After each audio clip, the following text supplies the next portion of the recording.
I have killed a lot of fish, but if you listen to these 7 common beginner mistakes, you might be able to keep yours alive.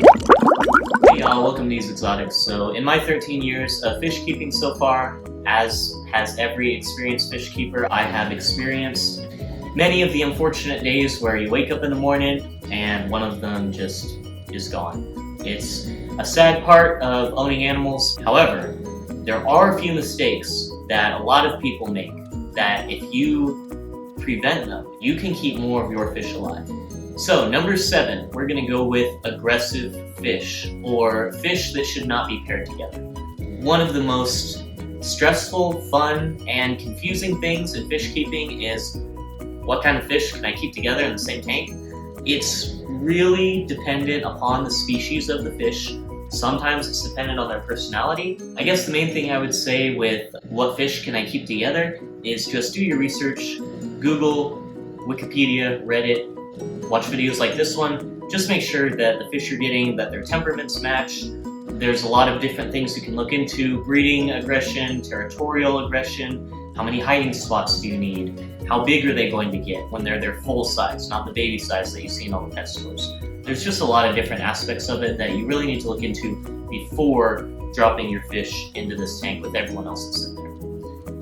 One of the biggest rules to keep in mind is if the mouth of the big fish is bigger than the little fish, it's probably going to get eaten. Now, I did not know this when I first started out. I thought that certain fish were just, labeled peaceful or community or semi-aggressive because that's just what they were no matter what.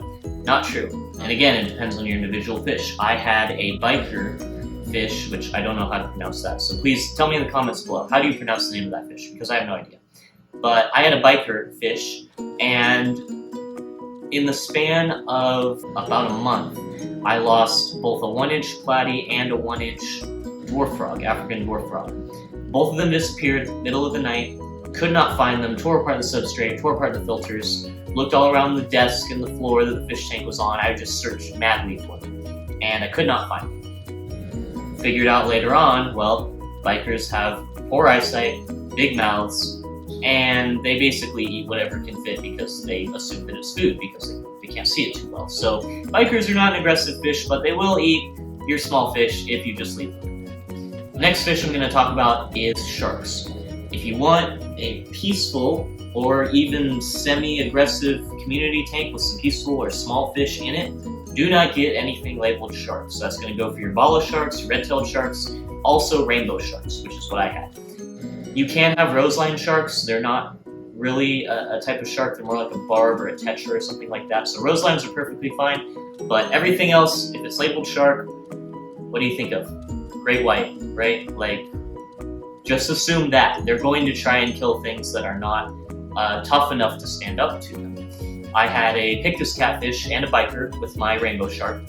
He did not mess with them because they would fight back, and he didn't want the smoke. However, I also had a baby common placo in there. He was not big enough or aggressive enough to stand up to him. The rainbow shark killed him one day. Also had a African clawed frog that I threw in there. And same type of thing. Went out of town one weekend, but the rainbow shark got hungry. And he said, who in this tank is there that I can make a meal out of? Well, the African clawed frog that's peaceful and doesn't mess with anyone. So, lost that guy. Lesson learned. Sharks are not friends.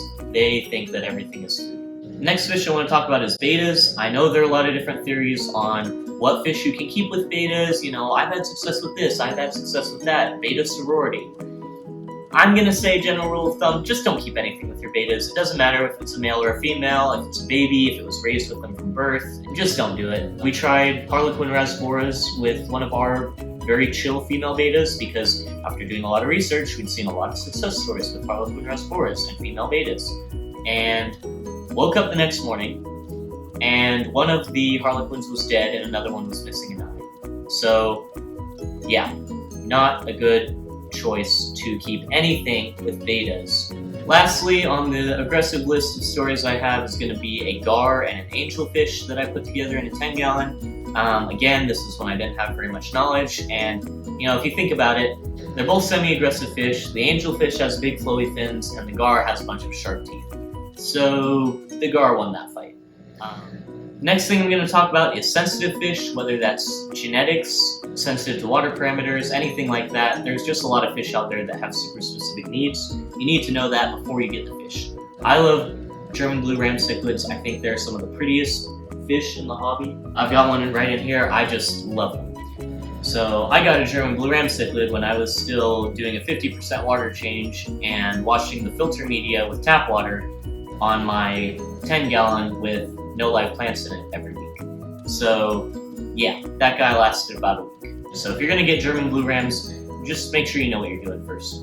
Another thing is fish genetics. Some fish just have bad genetics. That is the case with dwarf gouramis. So dwarf gouramis, there's a common thing called dwarf gourami disease, DGD, and it's basically estimated, depending on who you look at, between 25 and 75% of all dwarf gouramis that you see in the pet store have this disease. It's because of inbreeding. But basically, if you're going to take the average of all the research, you have a 50-50% chance of that fish making it, regardless of if your water is perfect. So, had a gourami that didn't make it.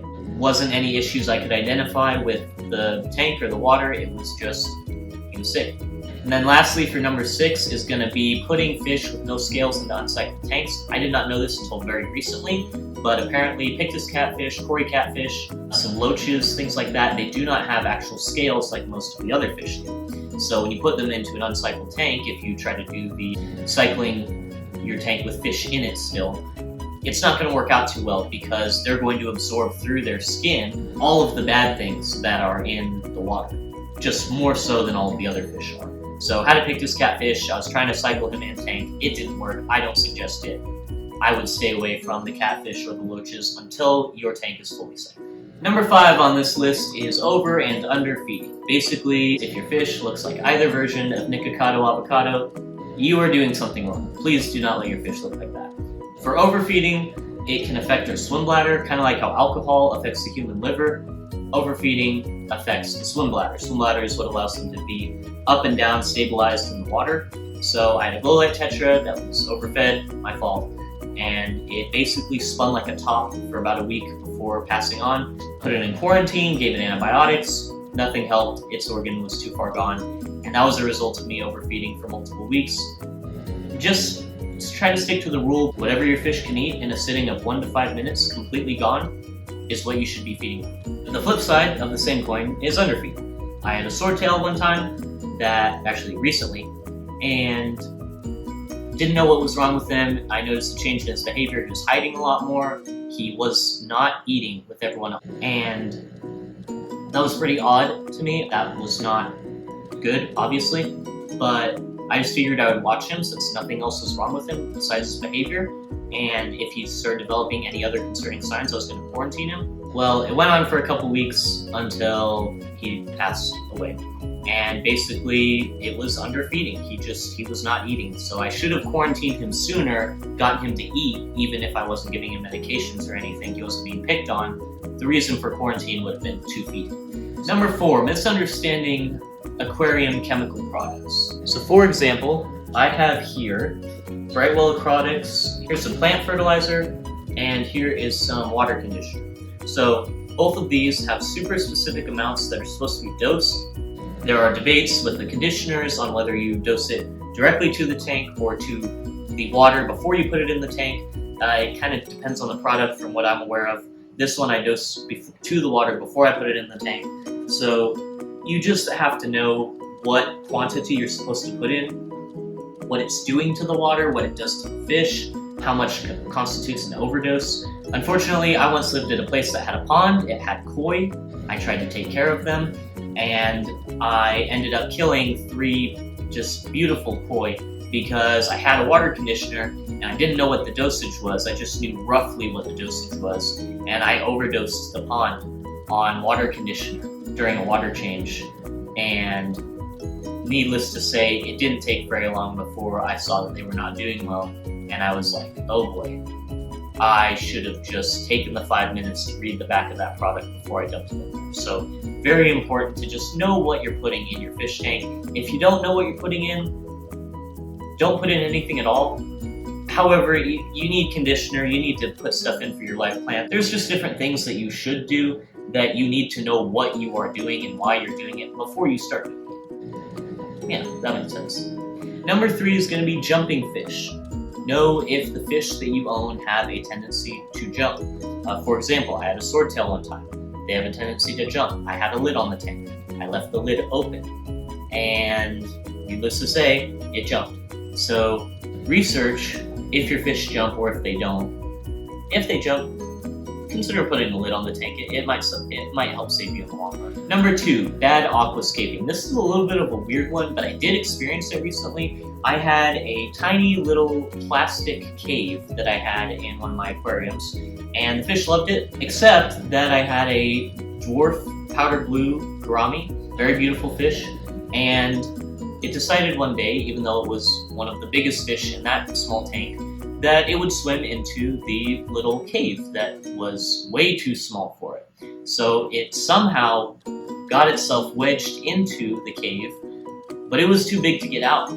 And this is one of those caves where they have like the molding, the plastic molding on the inside that's kind of sharp. It's not really sanded down very well. So on me for not sanding it down. However, I didn't even know when I plopped it in there that the edges were like that. I just threw it in there expecting that if it's small enough to fit in, it's small enough to get right out and be fine. Well, this gourami got stuck in there, thrashed around a bit, and by the time my wife had seen what was going on in there, pulled him out, he had massive scars all over his face. His top and bottom fins were both torn in half. It was pretty ugly, but this dwarf gourami actually survived that experience. It healed up, it had some cool scars on its face, lived for about a couple more months and then died.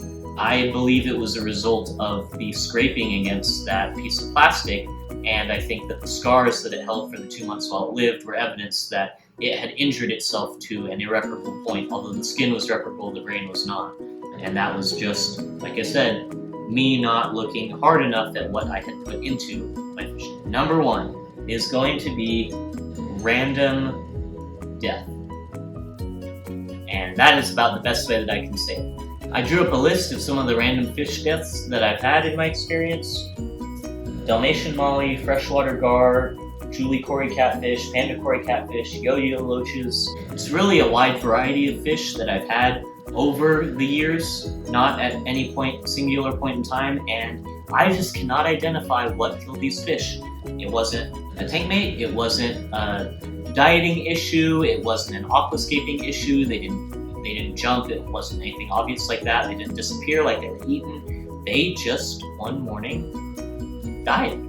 And that was it. That was the cycle of their life. And that's the thing to keep in mind with this hobby is you can get depressed sometimes about the fish that die, and you really should not want them to die. You should love your animals and want the best for them. So you will be sad when they pass, but just know that sometimes it's not your fault. Sometimes it just happens. It's just random. It's just part of life. Some of these fish can live for 10 years when cared for at the absolute perfection that 99% of us will never be able to recreate because it's not nature. But some of them will also just grow old. Some of them will have diseases like humans. It happens. They're living beings and they're just as complicated as we are, at least in the physical sense. So don't be too hard on yourself if your fish die. If you can identify why they died and make a change to stop that from happening in the future, absolutely do that. Do your research beforehand. Other than that, if you avoid doing these 7 things, I think your aquarium is going to be looking pretty good here on out. So thank you so much for spending the time with me, watching with me, and I'll see y'all later.